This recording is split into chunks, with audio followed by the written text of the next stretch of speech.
accendere un fuoco, a finire le parole crociate. Ti ho versato il vino, ti ho macchiato la tavola, non ti ho messo un nipote sulle gambe, non ti ho fatto bussare a una prigione. Da te ho imparato il lutto, è l'ora di finire. A tuo padre sono io, tuo fratello, non sono stato figlio. Da te ho preso gli occhi chiari, non l'ho peso, e a te ho nascosto tutto. Ho promesso di bruciare il tuo corpo, di non darlo alla terra, ti darò al fuoco, fratello del vulcano che ci orientava il sole. Ti spargerò nell'aria, dopo l'acquazzone, all'ora dell'arcobaleno ti faceva spalancare gli occhi.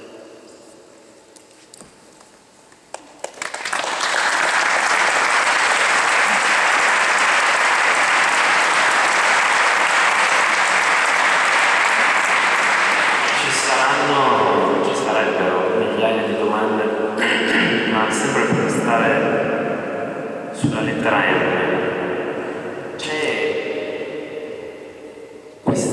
Questo scrivere, questo tuo scrivere è anche, come dire, un confine tra due parole con la lettera M, cioè tra la materia e il mistero. Materia, sì. Perché per me tutta l'esperienza è stata solamente fisica. Tutto quello che ho imparato è venuto dal corpo. Non ho avuto idee astratte. Quando sono arrivato a qualche conclusione è perché era alla fine di un percorso, di un'esperienza passata per il corpo, poi arrivava al capolinea della testa, l'ultima a salire. Quindi per me l'esperienza, la scrittura è fisica, è qualcosa di materiale fisicamente, perché a me è provenuta dalle voci.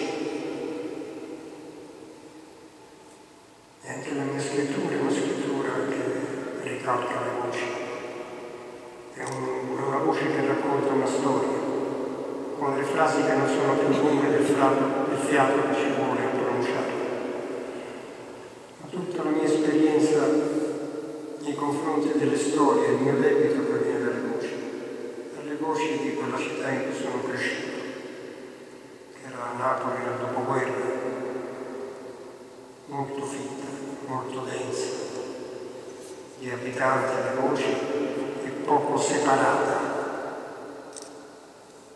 L'ambiente di una stanza da quello del resto della città. Sarà stata colpa di quel tuffo che invece di fare il mestiere di separare congiungeva, poroso com'è, vulcanico com'è, non respingeva i suoni ma li faceva passare. Sarà stato per quello, sarà stato perché quelle voci erano voci di donne che raccontavano quello che era appena successo, ma non lo raccontavano a noi marmocchi, se lo raccontavano tra di loro.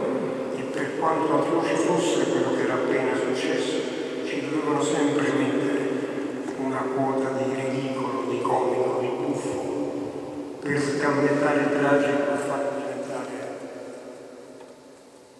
raccontabile, narrabile.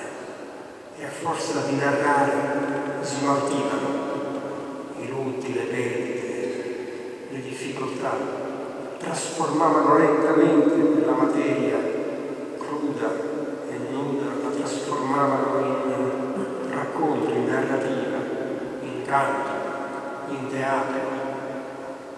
Allora io sono debitore di quelle voci, ho imparato da loro. Quelle voci avevano la forza di entrare dentro le orecchie e diramarsi in tutti gli altri sensi. Attraverso l'udito io potevo vedere, toccare, gustare, odorare. L'udito era il mio albero maestro, da lì poi si diramava, da tutti gli altri sensi li informava. Quelle storie hanno avuto quella forma, il racconto che andavo regnando acciuffando dietro porte e muri che chiudevano male. Provengo da quello. Dunque non sono stato un buon inventore di storie. Ho preso quelle che mi sono capitate a tiro, quelle che ho conosciuto, quelle che sono passate per la mia esperienza. Se qualcuno mi dice scrivimi questa storia che io ti racconto, io non la so fare. Non lo posso fare. Io posso scrivere solo storie che ho conosciuto, che sono passate attraverso di me nei miei paraggi. Dunque sì, materia della vita di cui sono fatto, di cui sono fatte le mie storie, perché sono uno che le raccoglie, sono un raccoglitore di storie, sono uno che va dietro, dopo che sono passati i mietitori, che raccoglie quello che hanno lasciato. Se si tratta di un campo, vado a spigolare, se si tratta di una vigna vado a racimolare, quello che è già passato posso raccogliere e raccontare. Sono sprovvisto di pensieri astratti. Quando mi è toccato alla scuola, al liceo, di studiare la filosofia, non sono riuscito a capirci niente di quelle frasi astratte. Gli unici che capivo erano i presocratici, quelli che si volevano spiegare il mondo, la meraviglia dell'universo, se la volevano spiegare raccontandosi anche delle favole, delle leggende, insomma guardavano lontanissimo, grazie al fatto che, per esempio, la più progredita scienza di quel tempo era l'astronomia piuttosto che la geografia. Conoscevano il cielo meglio della terra e la notte meglio del giorno. Avevano questa spinta di spiegarsi l'immenso, di interrogarsi su come era fatta quella macchina gigantesca e meravigliosa. Ecco, quelli li ho capiti, quelli che io sono riuscito a seguirli nelle loro fantastiche immagini di come era fatta quella macchina di cui facevano parte. Quando poi invece con la filosofia ha cominciato a interrogarsi su se stessi, su Socrate che dice conosci te stesso, perché non me ne importava più niente, di come era fatto di me stesso, di se stesso. Andare a affrontare dentro quella minuzia non mi è mai interessato, non mi è mai riguardato. Dunque anche le mie cose che scrivo, le storie che scrivo sono completamente prive di psicologia e di indagini introspettiva. Non ne so niente, non ci capisco niente. Dunque ancora di più sono uno che dipende dalla fisica e non dalla metafisica. Come dire, adesso nel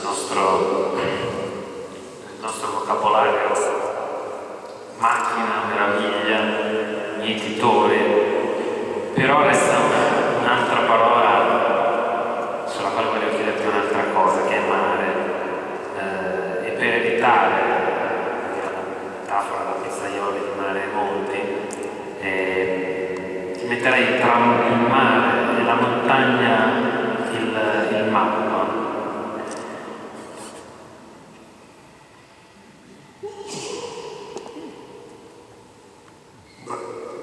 Vengo da un posto in cui il monte rovescia a mare la sua costipazione flegrea, il suo fuoco compresso.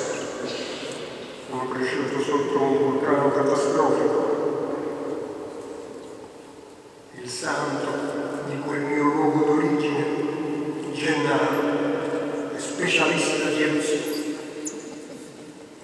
È stato selezionato tra i santi locali perché era specialista di eruzioni. Sapeva controllare questo fenomeno. E sarà per il fatto che teneva quella reliquia sanguigna, tiene ancora quella reliquia sanguigna che va avanti e indietro dall'aguaglio allo squaglio sono periodicamente, quindi somiglia all'esercizio periodico, miracoloso e catastrofico che fa la lava, ma insomma vengo da un luogo in cui il mare è stato visto come un immenso calmiere dell'inferno, come una magnifica via di fuga e di salvezza. Gennaro ha avuto i suoi alti e bassi nella storia di Napoli. Quando per esempio sono arrivati i francesi, che erano dei miscredenti, anche qui sono venuti a chiudere gli ordini, a abolire gli ordini monastici, erano degli atei impenitenti, quelli della rivoluzione francese. Quando sono arrivati a Napoli si sono trovati a occupare facilmente la città, ma difficilmente a espugnare la cittadinanza, l'esclusività, l'indifferenza della cittadinanza, la quale, per verificare l'attendibilità di quei francesi, aspettava un segnale da San Gennaro. Sotto l'occupazione francese si squaglia o non si squaglia il santo di San Gennaro? Effettivamente, in quei giorni deputati al regolare miracolo, perché il napoletano obbliga quel povero santo a produrre il miracolo regolarmente, non può mancare nessun appuntamento. Se voi siete mai stati dentro la chiesa in cui si invoca il miracolo, avete saputo, avete sentito che il santo viene offeso, ingiuriato, maledetto dalle donne fino a che non si arrende e produce quel miracolo. Bene, allora in quella circostanza con i francesi a Napoli, San Gennaro fa il resistente, il sangue non si scuote.